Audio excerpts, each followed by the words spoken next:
Hello, she said, keeping the fingers of her left hand outstretched and away from her white silk dressing gown, which was all that she was wearing except mules. Her rings were in the bathroom. I have your call to New York now, Mrs. Glass. The operator said, thank you, said the girl, and made room on the night table for the ashtray. A woman's voice came through Muriel. Is that you? The girl turned the receiver slightly away from her ear. Do you understand what I have read? Does it make sense? Well, if you did understand, you're great, but I don't understand too.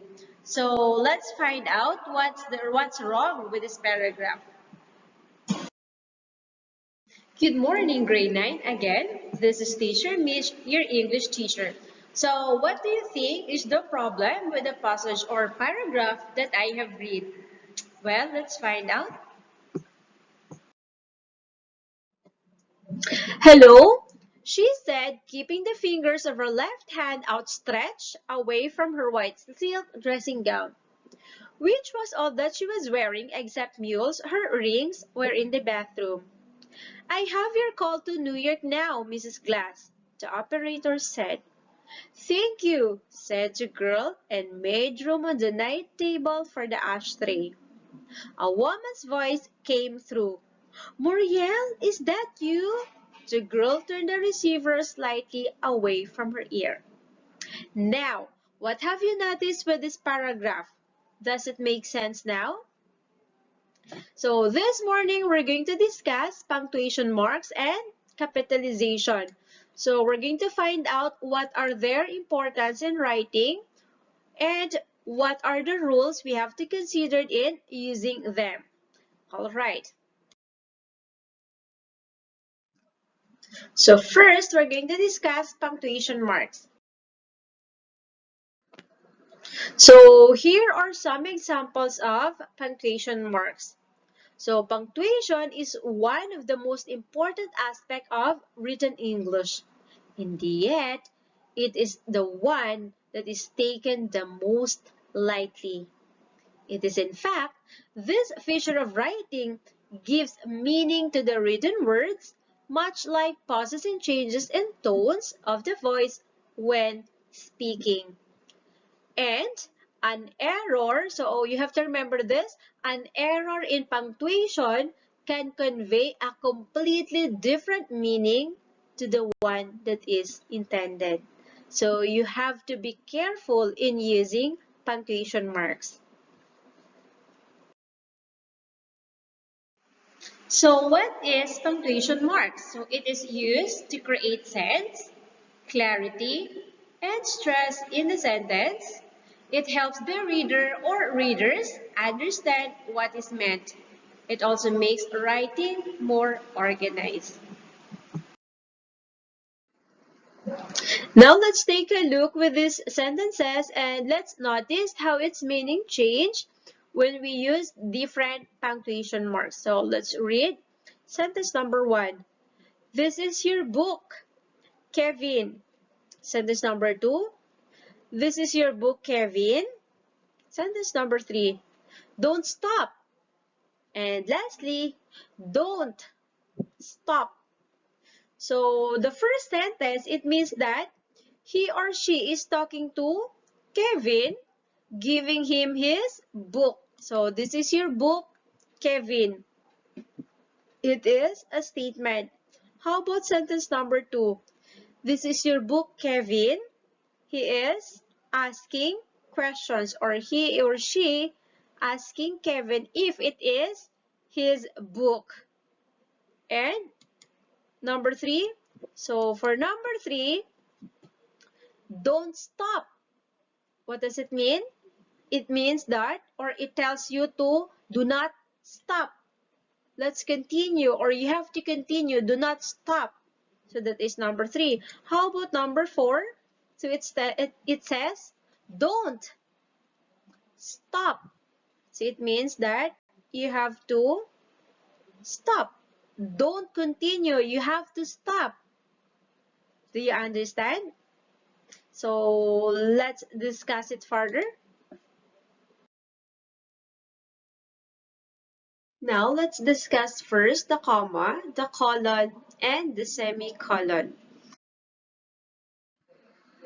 So first is the comma. It is used to separate ideas or elements within a sentence. So the uses are first, when separating elements in a sentence. Next, when used in a compound sentence. So when we say compound sentence, these are the two simple sentences joined by connectors. Next, in letter writing. So we are using comma in letter writing.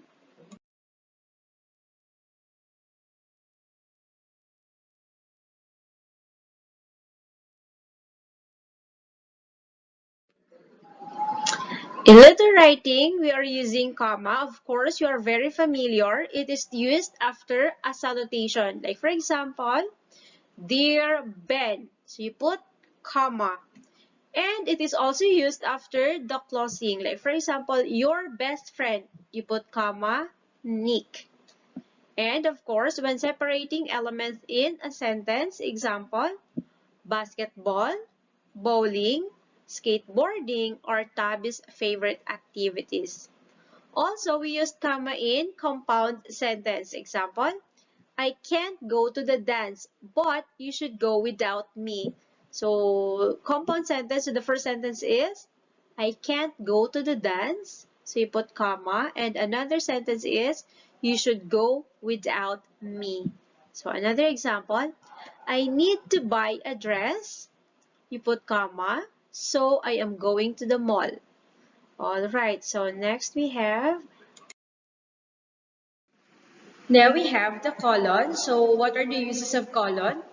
First, it is used after word or sentence to introduce a series, an explanation, an example, or a statement. Next, to end the formal opening of a business letter. And of course, it is used when indicating time. Now, let's have some examples. So first, here are the things I want for my birthday. So you put colon, a happy family, a new cell phone, and a pizza. So you use colon here to indicate a series. Next we have, yesterday was not really great for me. So you put colon, my bag and my wallet got stolen. Next is, hello, Miss Pabilona. So you put colon because it is a formal letter or a business letter. Next, of course, in separating time. So 6:40, you use colon to indicate time to separate hours from minutes. Okay. So now we have the semicolon. So semicolon, it is used to link related independent clauses, and it indicates a closer connection between clauses than a period does. So let's have some examples. So we have example number 1. Dad is going bald. His hair is getting thinner and thinner. You should stop eating so much food. You will have to go on a diet. Lastly, I had a huge meal, however, I am already hungry again. So a semicolon is most commonly used to link in a single sentence two independent clauses that are closely related in thought. So when a semicolon is used to join two or more ideas in a sentence, those ideas are then given equal position or rank. So let's take a look with these examples. You should stop eating so much food. You will have to go on a diet. So these are two independent clauses. So instead of using comma or period, you have to use semicolon. Okay. Now we have the apostrophe, quotation marks, and ellipses. So first is apostrophe. What are the uses of apostrophe? So it indicates position, the omission of one or more letters in a word, or the plural of numbers, letters, and abbreviations. Apostrophe are also used in contractions. Now let's have some examples. Okay, so first is the indication of positions. Like for example, John's car was different color from sister's car. Okay, so John's car and sister's car. So it shows positions. Next, I turned the corner to be confronted by the manager's assistant. So manager's assistant. So that is again a position. The politician met his mother's expectations but failed to meet his electors' expectations. So mother's expectations, electors' expectations. So we have to use apostrophe in showing possessions. So we are also using apostrophe in plural nouns, like for example, knives, edges. Heroes, stories, both boys' behavior, 2 weeks vacation. Okay.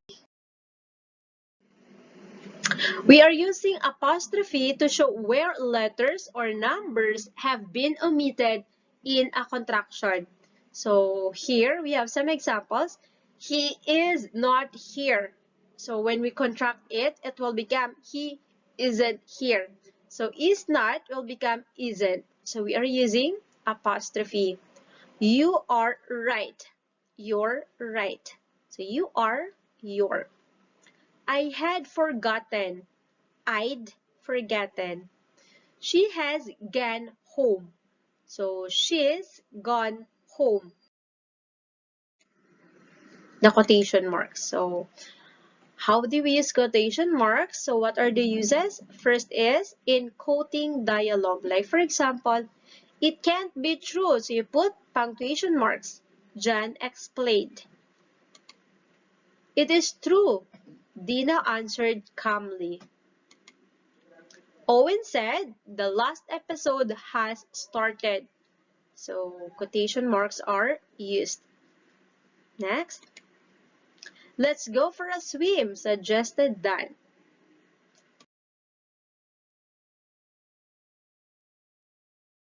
We are also using quotation marks on titles, like for example, articles in newspaper, magazines, or journals, chapters in books, episodes of televisions and radio series, essays. Also, one-act plays, songs, short stories, short poems, etc. Quotation marks are also used in special text. So, like for example, the police were called to a disturbance. So, disturbance is a special text, which in reality, it was a pretty big fight. Next, we have the cult said that their vile practices will lead them to salvation. Salvation here is also a special text. The word love is such a broad and complicated word to be described in one sentence. So love is a special text. Next, we have the ellipsis. So it indicates the omission or removal of a word, a sentence, or a section of a text without altering its meaning. So it is also, or it makes up for the missing piece of a text or allows for a pause in writing. Ellipsis also means that the sentence was left unfinished to build tension or to allow the reader to speculate what would happen. So it came from the Greek word omission. Now let's have some examples. He was without hope, desolate, empty, the epitome of a broken heart. Number 2, she opened the door and saw a cake. Number 3, I was thinking maybe we should call home. She wasn't angry, she was just tired. In the baseball game, our team scored 4 home runs, the other team only 2. So in the first example, you use ellipses to show a pause in a thought or to create suspense. The same with number 2, 3, and 4. And for number 5 example, the words home runs or the word home runs is left out of the second part of the sentence and the sentence remains complete. However, because the context makes it clear that the author is referring to home runs, not something else. So that is the use of ellipses. Now we're done with punctuation marks and now let's have capitalization rules. We're going to find out what are the rules in capitalization. So first is we have to capitalize the first word of every sentence. Always remember that sentence start with capital letter and ends with a punctuation mark. Now we have the rule number 1. You have to capitalize the first word of a quoted sentence. Now let's have some examples. He said, treat her as you would your own daughter. So T in the treat is capital letter because it is the first word of a quoted sentence. Next, we have, look out, she screamed. You almost ran into my child.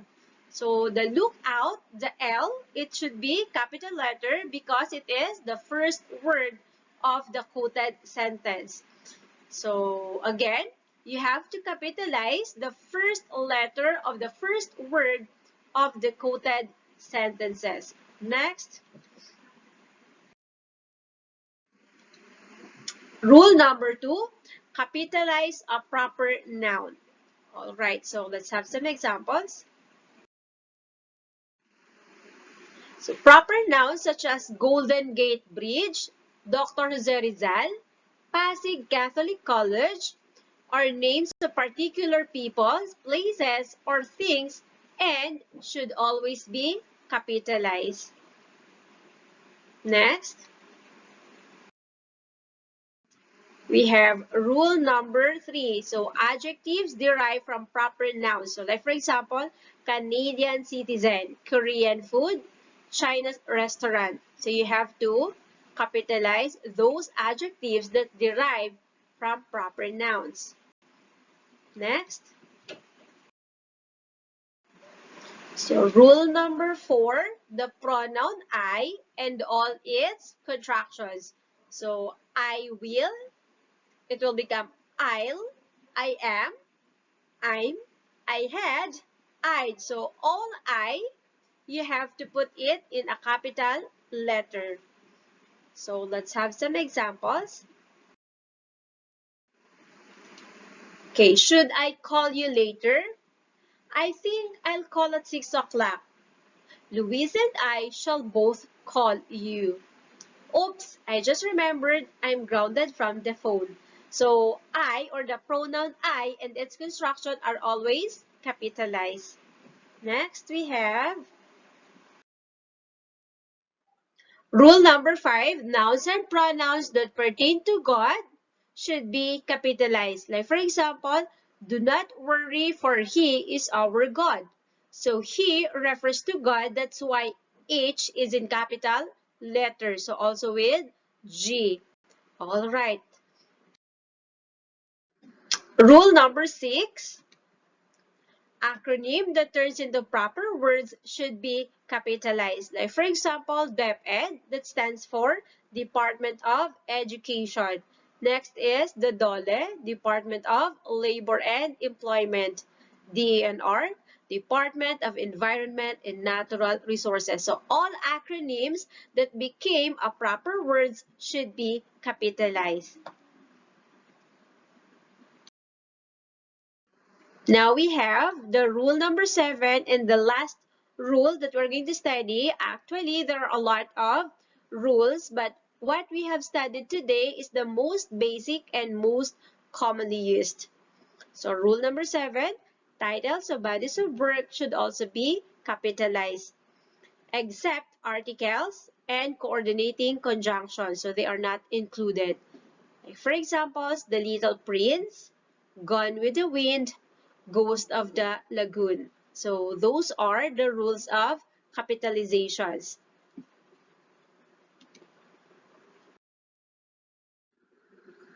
Okay, so for your activity, please answer your book, page 25 to 27. That is practice exercises 1. So you answer only letter A. And practice exercises number 2, only A. Okay.